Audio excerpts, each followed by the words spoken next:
Assalamualaikum warahmatullahi wabarakatuh. Perkenalkan, nama saya Nike Natasha Dewi Sumartono dengan NIM 8111419209 dari kelas Metode Penelitian dan Penulisan Hukum yang diampu oleh Ibu Dr. Sang Ayu Putu Rahayu, SHMH. Pada kesempatan ini, saya akan menjelaskan mengenai jurnal saya yang berjudul Model Ideal Perlindungan Data Pribadi di Indonesia, Studi Perbandingan Indonesia dengan Korea Selatan.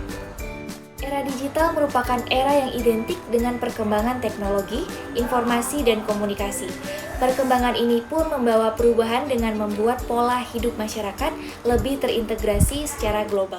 Berbagai jenis kegiatan, baik dari segi pemerintahan, pendidikan, komunikasi, komersial maupun transaksi bisnis, menggunakan media elektronik yang terhubung dengan jaringan internet. Namun, kegiatan tersebut dapat juga memiliki resiko, yakni apabila data tersebut tersebar atau bocor, dapat disalahgunakan oleh pihak yang tidak bertanggung jawab. Data tersebut berupa informasi mengenai informasi umum maupun informasi sensitif yang berkaitan dengan data pribadi seseorang.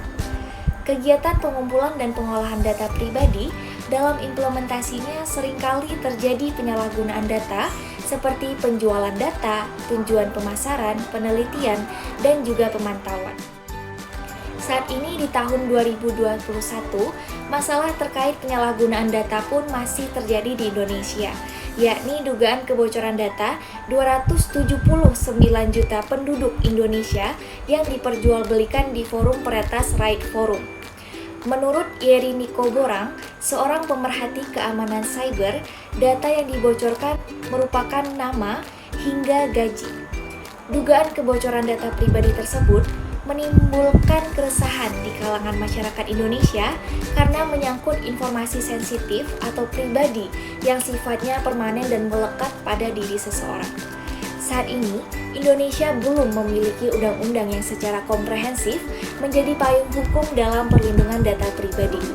Berbagai negara di belahan dunia pun juga telah memiliki regulasi hukum yang tegas dan komprehensif mengenai data pribadi. Salah satunya adalah Korea Selatan. Pada tahun 2020, Facebook didenda sebesar 6,7 miliar won atau sebesar 85 miliar rupiah oleh Komisi Perlindungan Data Pribadi Korea Selatan karena terbukti membagikan data pengguna kepada pihak tanpa izin. Dari kasus tersebut bisa kita lihat bahwa pemerintah Korea Selatan secara tegas mengambil sikap untuk melindungi data pribadi penduduknya, sehingga dalam penulisan karya ilmiah ini saya akan mengkaji serta membandingkan kebijakan dan regulasi terkait perlindungan data pribadi yang ada di Indonesia dengan peraturan perundang-undangan di Korea Selatan untuk mengevaluasi serta memberikan rekomendasi berupa kebijakan dan regulasi hukum yang seharusnya diterapkan guna meningkatkan perlindungan data pribadi di Indonesia.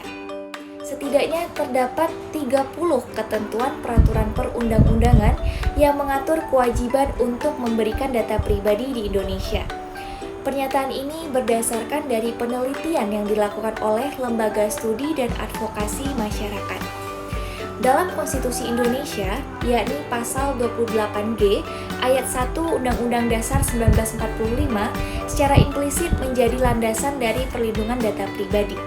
Klasifikasi data pribadi diatur secara spesifik dalam Undang-Undang Republik Indonesia Nomor 23 Tahun 2006 tentang Administrasi Kependudukan sebagaimana telah diubah dalam Undang-Undang Republik Indonesia Nomor 24 Tahun 2013 mengenai hak pemilik data yang lebih spesifik dijelaskan pada Undang-Undang Republik Indonesia Nomor 11 Tahun 2008 tentang informasi dan transaksi elektronik sebagaimana diubah dalam Undang-Undang Republik Indonesia Nomor 19 Tahun 2016 tentang transaksi dan informasi elektronik.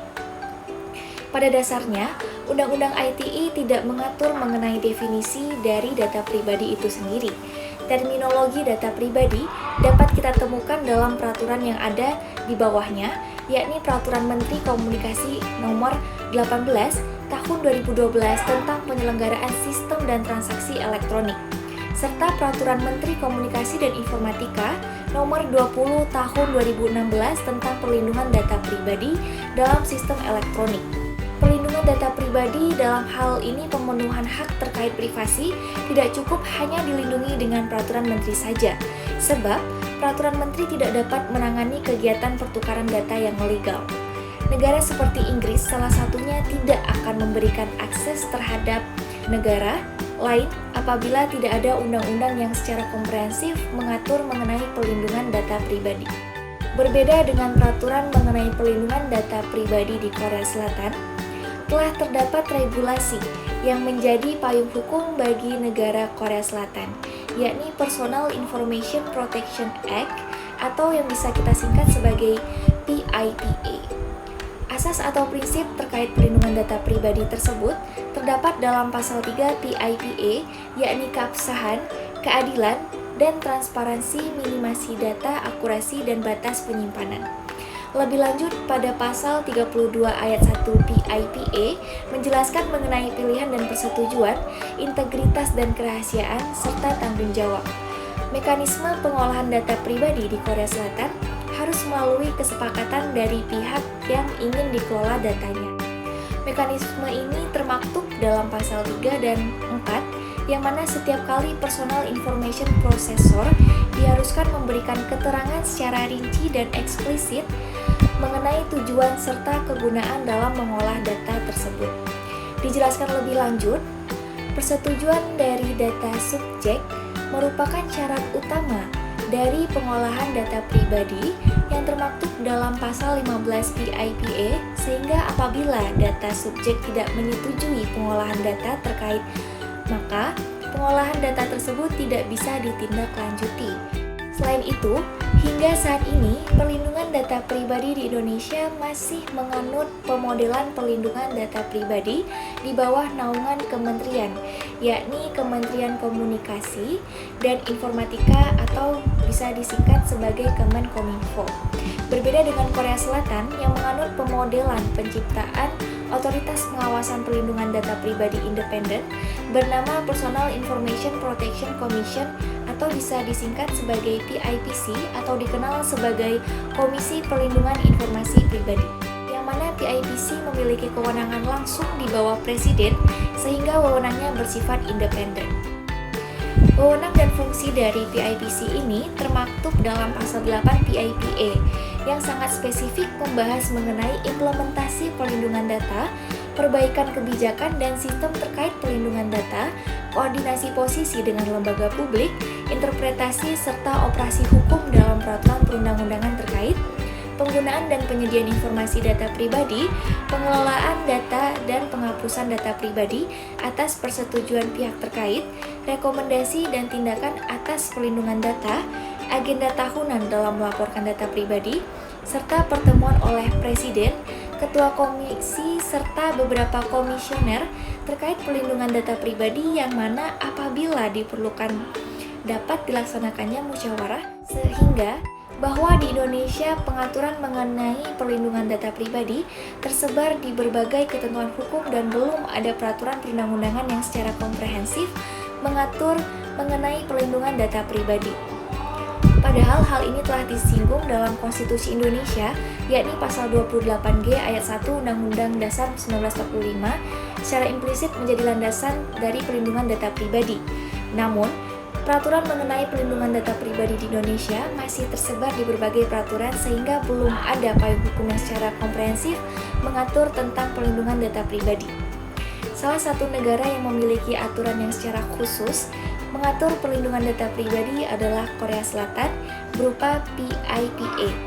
Negara Korea Selatan juga menerapkan pemodelan otoritas perlindungan data pribadi secara independen, yakni PIPC, yang mana otoritas pengawasan independen dalam hal ini perlindungan data pribadi sangat direkomendasikan di Indonesia untuk mencapai efektivitas dalam mengeksekusi penyalahgunaan data pribadi yang sedang marak terjadi di Indonesia. Demikianlah yang dapat saya sampaikan, kurang lebihnya mohon maaf. Wassalamualaikum warahmatullahi wabarakatuh.